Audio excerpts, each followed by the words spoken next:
We head off to coal country now with senior contributor Ted Koppel, who's found that an age-old problem is afflicting even the young.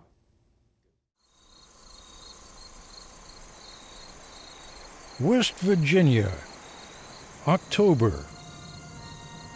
Friday night football. The Oak Hill Red Devils are hosting the Buchanan Buccaneers. Long before game time, the littlest fans, dressed to the teeth, are trotted out one by a succession of cheerleaders. Her favorite person is her mom because she stands by my side no matter if life is good or bad.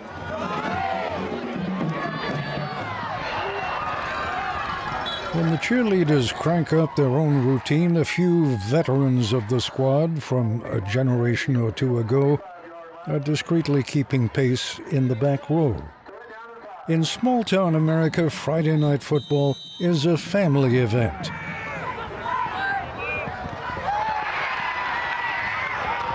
And it remains a big deal. Zach Davis here, he's head coach for the Buccaneers. Our kids, some are going to go to college and then go into some sort of professional career. A lot of them will go be a blue-collar worker, whether that's at Walmart or a local business or some sort of convenience store. I notice you're not mentioning the mines. This is coal country right here. Used to be. I think a couple of our kids I know of have been in the mines since I've been here, but not very many. These kids who are out in the field right now, 20 years ago, half of them at least would have ended up in the mines. That's a fact. Today? Today, no chance of going in the coal mine. I graduated high school on a Friday, Monday morning, I was in the coal mine. My dad worked the coal mine, my granddad worked the coal mine, my brothers worked the coal mine. Still is coal country, but not like it used to be.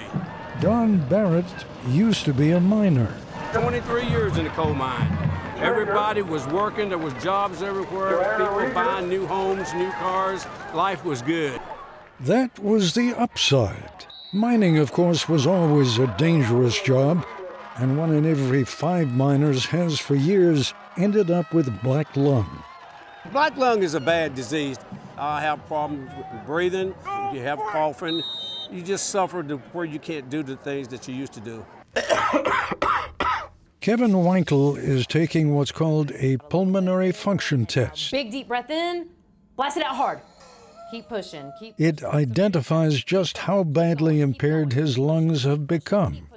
The test confirms what he and respiratory therapist Lisa Emery already know. Almost there. Big breath in. Suck in, suck in. Good. Take a break. And you can take your nose. Kevin's black lung is so severe that he can no longer work in the mines. Yeah, these things are tough. What's different about Kevin is his age. Used to be black lung didn't force a man out of the mines until he was in his late 50s or early 60s. Kevin is just 34. Kevin has been a coal miner almost half his life. There he was at age 18, suddenly making more money than he ever dreamed possible. The first 6 months underground at $12 an hour made $76,000. In 6 months? In 6 months. That's how much I worked. Sometimes I wouldn't even go home. I'd go out and sleep in the parking lot, get back up and go back in. I was told that I'd break myself long before I broke the company, so I could work as much as I wanted. I'm guessing there was a truck in your future there somewhere. Yeah. Yeah. Was that the first thing you bought? Yep, I went and bought a brand new F-250 diesel. You know, you grow up with little, so when you start making that kind of money, Those were the good days. Yeah, those was the good days. When did life start getting serious?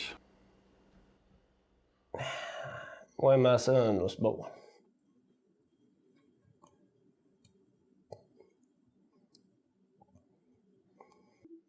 Then you look at stuff different. How?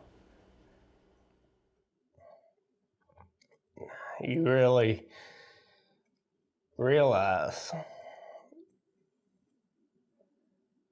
the dangers.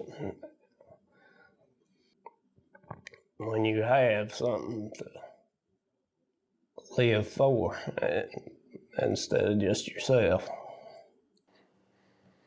It's something that you expect to get when you're old, not 34. You're 34? 34. And you got black lung? Complicated black lung. What do they mean by complicated? My lungs is turning to rock.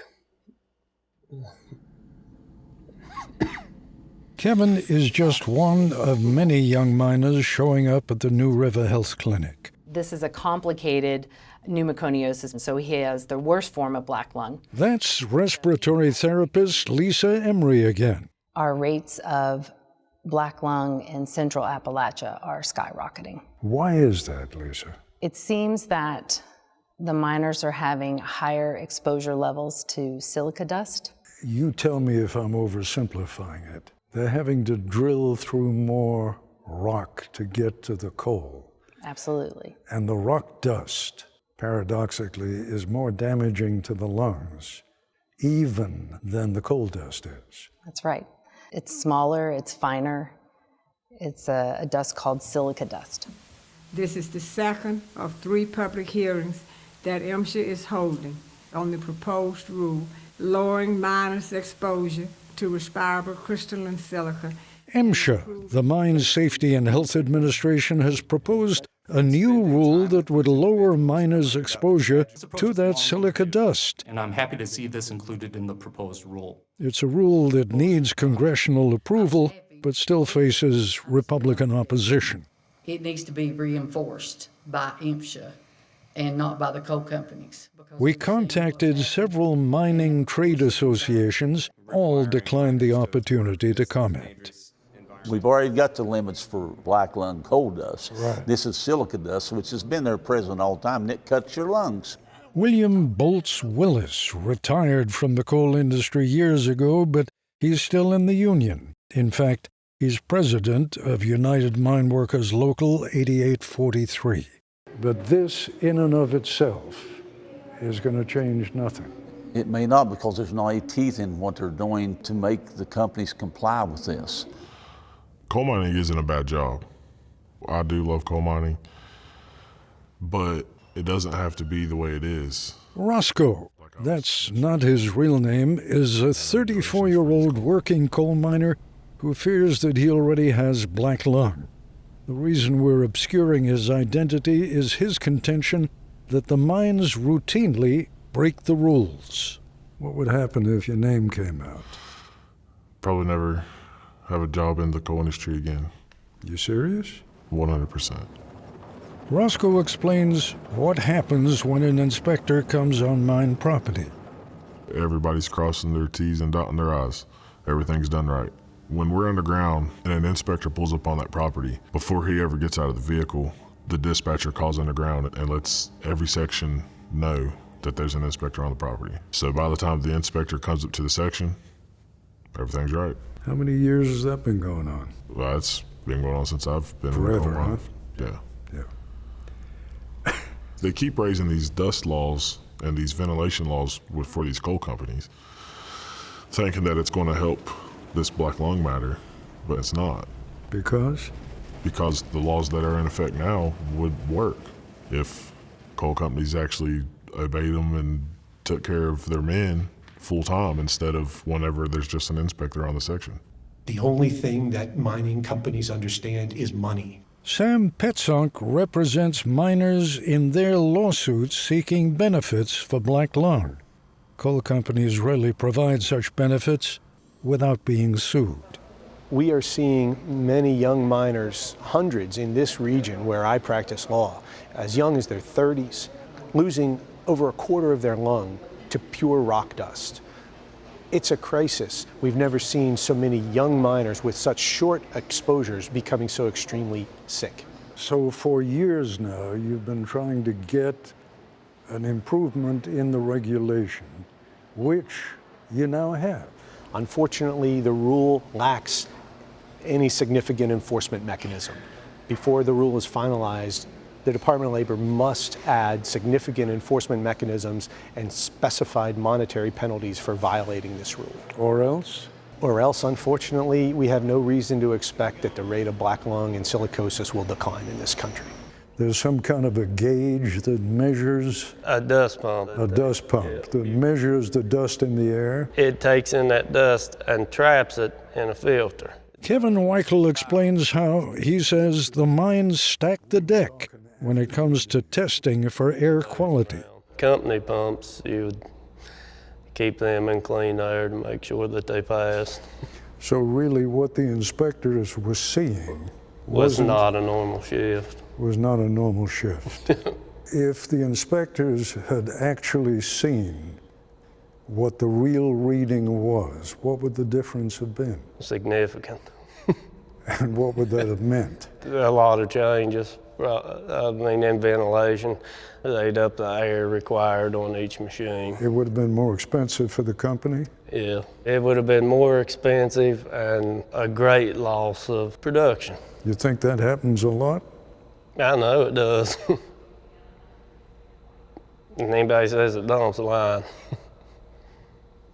The disease, as Kevin knows, is not reversible.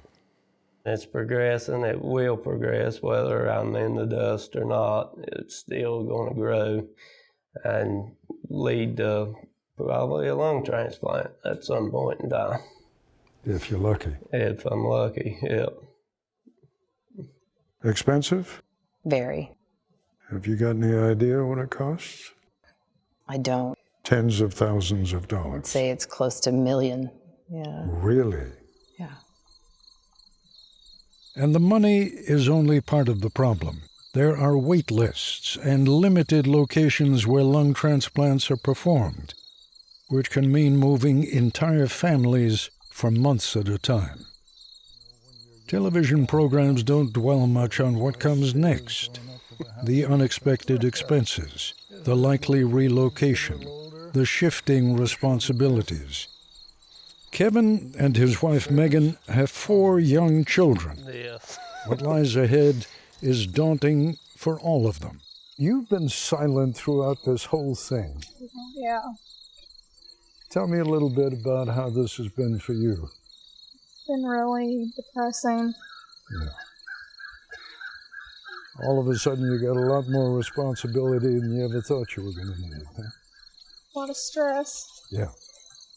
The coal company laid it out for Kevin half a lifetime ago.